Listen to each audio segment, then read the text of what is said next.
guys, I'm back with another Q&A video on all things buy-to-let. I've had a bunch of questions in from the last one I made, so I'll put them all together, and here is another video answering a bunch of your questions that you've sent me over the last months. If you have any questions, you know the score, put them in the comments below and I will make another video responding to all of those. So let's get straight into it. First question, would love to know from your experience, if possible, or in another video, the order of property costs, property purchase process, and what stage do you get a survey? Is this before the purchase? Thanks. Great question, thanks for that. So as you can see on screen here, I have made a graphic to split up the process into the different steps, what happens at each step, and the costs that you pay at each step. So let's take a look. First off, you've got the viewings. So the viewings process is exactly as it says on the tin. You're basically going around viewing properties, booking in a load, getting your feet on the ground and seeing these properties. So what happens during the viewings process as it relates to the purchase of a buy-to-let property? So you're gonna wanna instruct a lawyer to open a file. And I would recommend doing this before you actually agree a sale price, which is the next step, just to have everything in order and to have your lawyers ready to go so you don't waste any time once you've agreed a sale price, then trying to contact a lawyer, a conveyancer, and getting them to open a file for you. So instruct a lawyer and get a file open. Also, I'd say slightly before or just as you're doing viewings, get a broker, get in contact with a broker and get a decision in principle, because that's going to let you know how much you're able to borrow, which is fundamental to everything, okay? In terms of payments, what you're going to have to pay usually, but not always, is a file opening fee, money on account, they call it different things, with your lawyer, your conveyancer. So once you instruct them, sometimes they ask you for 50 quid, 100 quid on account to open a file for you. Next step is to agree a sale price. So you've done all your viewings, you've made an offer, it's agreed, the seller's agreed at a certain price. What you're gonna do during this stage is to get a survey and or evaluation done, depending on your risk appetite. I personally nowadays recommend getting a survey done every time, because for me, it's worthwhile knowing if there's any issues, especially structurally, with the property. Valuation, I mean, your mortgage lender does the valuation anyway, so you don't necessarily need to get a valuation, but there might be some scenarios where you do. And also, this is quite a key one, start providing or start gathering all of your ID documents. So stuff like your work contract, your pay slips, your proof of IDs like your passports, utility bills, tax returns, all of that you're going to need to provide to your broker and your solicitor as well for your property buy-to-let purchase. They're going to need all of that, so worthwhile getting that ready now, nice and early, okay?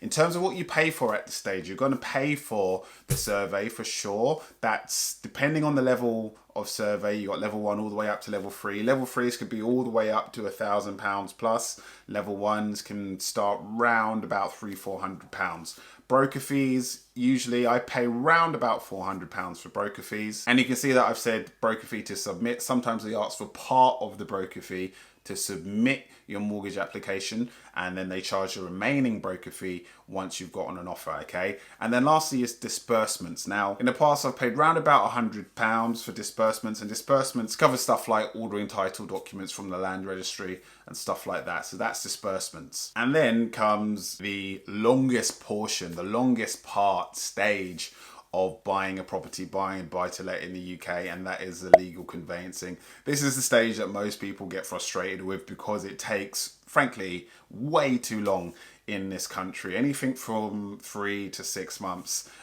is a reasonable expectation for conveyancing, okay? And what are they doing during that? They're doing stuff like searches, so environmental searches, local authority searches, and all that's to find key information out about your property that you're buying. They're also raising inquiries off the back of those searches, and also just their general conveyancing, raising inquiries with the sellers' conveyancers, the sellers' solicitors, and they're going back and forth, raising inquiries, asking questions, getting responses, asking more questions, okay? And also during this stage, your mortgage offer should come through, your full mortgage offer. And again, your solicitor, your conveyancer will, look over your mortgage offer and give you a summary report on the mortgage offer and the key things that you need to know. So this is the longest stage, and just a quick tip, pro tip, it's really advisable to be ringing your solicitors, your conveyancer, at least once every 2 weeks. I do at the end of each week, just to give them a prod, to let them know, hey, look, I'm on you. I'm not micromanaging. I'm not being a pain in the butt, but I really want this process to go as fast and smooth as possible, because sometimes they can get a bit complacent. In terms of what you pay for, you're going to pay for those search fees. I've paid all the way up to £700-ish at this stage in the past for other properties, and also your remaining broker fee. The next stage, hey, my goal is to get as many people investing this year as possible. So I've created some free resources, and a link in the description of this video below, that you can download completely for free to get you started on your property investing journey. I've put together a property investing calculator specifically for all the viewers of this channel for free. You just enter a few basic numbers and it instantly calculates all of your costs, profits and returns automatically to help you make the decision on whether to potentially invest or not. I've also created a free fundamentals of property fact sheet that gives you all of the basics and key information that you need to know when buying a property. And there's links with discounts on tax advice and tax return services, which are a key part of being a property investor. I hope you enjoy these free resources. Enjoy, and back to the video. Here's exchange. That's when you as a buyer and the property seller exchange contracts, and the purchase of the property becomes legally binding. So you pay your deposit at this stage, and you will not get your deposit back if you back out at this stage. And then at the end of that, once that's all done, once exchange is done, you get completion. Sometimes exchange and completion happen at the same time on the same day, sometimes slightly after. All depends. But completion is the point at which you get the keys and the house is legally yours. The whole thing is complete. You get a completion statement at the end of that, and that's usually made up of the remaining legal fees, right? So you've paid for searches, you've paid for disbursements along the way, and you're probably going to have a couple of thousand left to pay in the legal fees, the remaining legal fees, the bulk of the legal fees at the end upon completion once it's all done. So that's the stages, and that's the amounts that you pay through the life of a property purchase. I hope that helps. Next question. My first buy-to-let is profitable for now, but it's in an area that isn't so good and will need repairs as time goes, and it's making me worry about my future cash flow. I've been there. Do you think if you buy a property in a bad area, you should sell it or keep it and just adjust your possible rent to reflect that? That's a good question. So I think my first question will be, what is the issue with the area? Okay, so there's a spectrum. You can have an area that's not as desirable as, say, I don't know, a Knightsbridge or a Notting Hill, but it's still livable. It's still desirable. Everyone's got to live somewhere. But then you have like the lowest of the low, where we're talking, you know, maybe there's like high crime, there's a red light district, there's substance abuse and substance dealing going on. So how bad is this area, first of all? Okay, that's the first question I'd ask.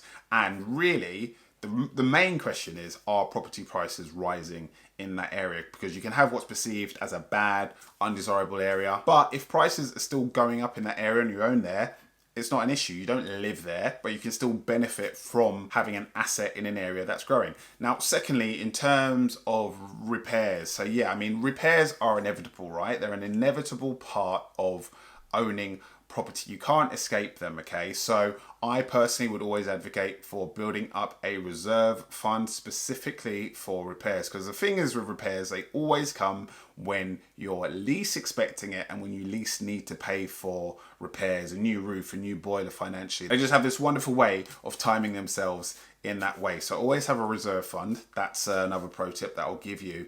And then thirdly, in terms of adjusting the rent possible, of course, if it's possible and the market can absorb it. So if your rent is below the market rent, by all means raise it, you know, within reason, okay? Because you don't want to be that type of landlord who's literally just a profit machine and really burdening your tenants when you don't have to. Do you really need that extra 50, 100 quid per month? I would say, have you looked into other strategies beyond just standard letting to tenants on ASTs? Have you looked at serviced accommodation? Can you do serviced accommodation in that area? Because that could double, triple, quadruple your net profit per month. Have you looked at HMOs? You know, could you do that? Other strategies I would look into with your property. I hope that helped. Next question. Hey, quick question. For auction homes, do you have to pay in cash or can you get a loan for it? I mean, how does it work? Very good question. I've bought at auction before, so very familiar with this. So you can pay cash at an auction. That's the easiest way, okay, and the most straightforward way of buying at an auction. The reason why is because you tend to find unmortgageable properties. Not only unmortgageable properties, but if there is an unmortgageable property for sale, more than likely it's going to be for sale at an auction. So what is an unmortgageable property? It's, as the name suggests, property that you cannot get a mortgage on. So most mortgage lenders won't lend on certain types of properties. So for example, properties that are made of non-standard building materials. So if it's not brick, a lot of mortgage lenders won't lend on it. Another common one is if it's a leasehold. Under a certain amount of years, mortgage lenders tend not to lend on those. Another one, which is surprising, is that if there's no working kitchen, most mortgage lenders won't lend on that, or a property that's had fire damage, you know? So I hope you're catching my drift, all right? So cash is easiest because you don't require a mortgage. You can just buy it outright, refurb it, change it however you want to if you're looking to go back onto a mortgage, and then once it's mortgageable, refinance it, get your money out and sell it, rent it out, whatever it is that you're planning on doing with it. But you can, if you don't have cash, if you don't have hundreds of thousands of cash to buy a property outright, which most people don't, you can get bridging finance. And that's how I bought my property at auction, okay?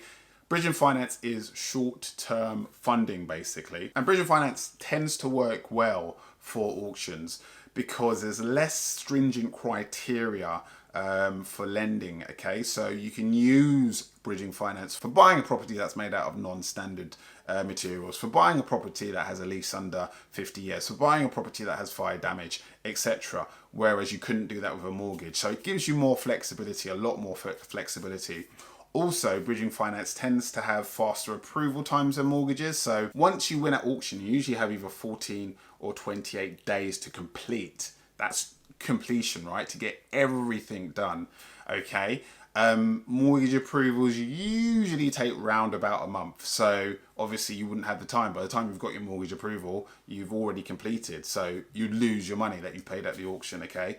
So that's another reason why we do bridging finance at auctions, because it has faster approval times. Now, I've just described all of these benefits of bridging finance. You might be asking, well, why doesn't everybody just use bridging finance instead of mortgages? Well, you pay for that flexibility and that speed of approval, right? So there's some auction and bridging finance related fees that you need to be aware of before you go down that route, okay? Because it's very expensive, and you need to make sure before you even go to auction and think about bridging finance that all of the math adds up, okay? So are you getting a property for sufficiently below what it's actually worth or could be worth? Because by the time you've added in all of those auction and bridging finance fees, it might not even be worth it, okay? So let's talk about the bridging fees first of all. So interest, okay? For bridging finance, you're going to pay approximately 0.95 or 1% per month. That's of the amount borrowed per month. So if you've borrowed £100,000, you're paying £1,000 per month in interest, okay? When you exit your bridging finance at the end, so usually when you remortgage or sell the property, you're going to pay an exit fee of 1%. So that's an extra £1,000 if we take the example of borrowing £100,000 just to exit the product, okay? You're going to pay on top of that what they call a redemption fee. Who knows what that's for, but that's around about £500. And again, you pay that when you exit the product. And if you're refinancing, so if you're going from bridging onto a normal mortgage, you're going to pay the refinance arrangement and legal fees. So you have to pay legal fees as if you were buying a property with a mortgage. Okay, you have to pay legal fees for that, and arrangement fees for the lender, and even a broker fee maybe if you're using a broker. You're going to pay round about 2,500, okay? So you're already heading towards an extra 7, 8, 9K in just bridging finance fees alone, okay? If you're going to go for that product, and that's assuming you're borrowing £100,000. If you're borrowing more than that, that rises exponentially, okay? So if you're borrowing, I don't know, £500,000 instead of £100,000, that 1% exit fee is going to go from £1,000 to £5,000. That monthly interest is going to go from £1,000 per month to £5,000 per month, okay? So you're beginning to catch my drift in terms of the cost of this. And then you've also got on top of that the auction related fees. So buying at auction is also more expensive than buying on the regular open market. So me, when I bought at auction, I paid what they called a buyer's premium. Again, who knows what that is? That's just a pleasure of buying at auction. That was 5% plus VAT. So that was 6% of the purchase price, okay, just for buying at auction. You're going to pay title insurance, that's a couple of £100. You're going to pay sometimes, not always, but I had to pay the seller's legal costs. The seller's legal costs. Not my legal costs, the seller's legal costs, which was £1,500. I got a survey done, so a full level 3 survey. I paid £1,000 for that. And I also paid for the auction pack. They charge you sometimes, quite often, for the auction pack that you need to read in order to actually buy the bloody thing. So that was a couple of £100. So my point is, guys, it's expensive. It's good if the numbers work out. It worked out for me, but you have to be on top of the maths, yeah, before you do it. So consider all of that before you go for auction and before you consider using bridging finance. I hope that helps. Okay, last question. Could you create a video explaining the duration for which you're allowed to remortgage a property that you have purchased? So I'm taking that to mean how long, what the duration is once you've bought a property, how long is it before you can remortgage onto another product, okay? So, and if it's not, let me know in the comment and I'll make another video further down the line answering that, but I think that's what you mean.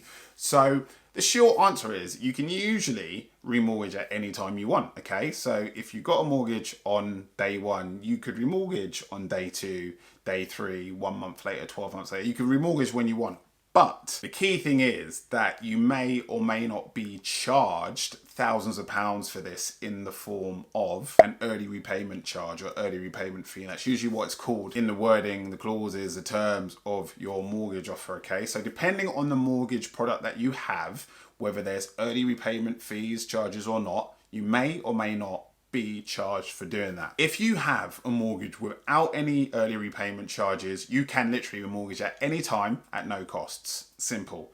If you have a mortgage product that does have early repayment charges, you'll be charged a percentage of the amount that you pay off, okay? So for example, on one of my mortgages, there were early repayment charges and the charges were as followed. It was 3% of the amount that I pay off for the first 2 years.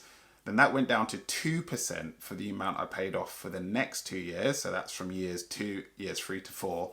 And then 1% for the final year of the amount that I paid off. So over 5 years, I was charged a reducing percentage of the amount that I paid off. After 5 years, I could do it for free. But for those 5 years, as a 5-year fixed rate mortgage product, I'd be charged paying off any amount, whether it's the whole thing or a little bit. So the key behind that, guys, is to check if you think that you might want to remortgage early for any reason. Maybe you want to get out of buy-to-let property. Maybe you think that the property value is going to go up significantly in just a couple of years. Maybe you think that rates are going to go down. You might want to change to a different product. It's worthwhile opting for a mortgage product that has no early repayment charges, okay? Usually they will charge you a slightly higher % of interest for giving you the option to do this, but if you feel that you will need to for whatever reason, it's worthwhile taking up that product. So guys, that was this month's Q&A video. Thanks as always for watching. Guys, if you have any questions, put them in the comment section below. Share this video with anyone else that you think might be interested in property and buy-to-let, in anything property related, so that they can watch this, gain knowledge and ask me questions too.